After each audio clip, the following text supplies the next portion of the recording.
मा कृष्णलाई लिकन यशोदा शयनमा सुफला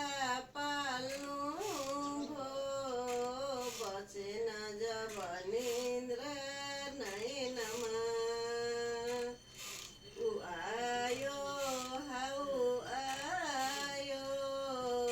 भनिकन त भन्छन् माता जननीले देखेनन् कस्तो छ कसो गरी त्यो आउँछ कवन हौ म आमा आकाश गई पृथ्वी भ्रमणै गरी आए देखिन कस्तो छ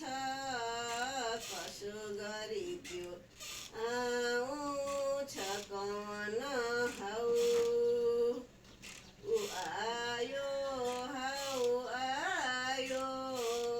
भनिकन त भन्छन् माता जननीले देखेनन् कस्तो छ कसो गरी त्यो आउँछ कवन हौ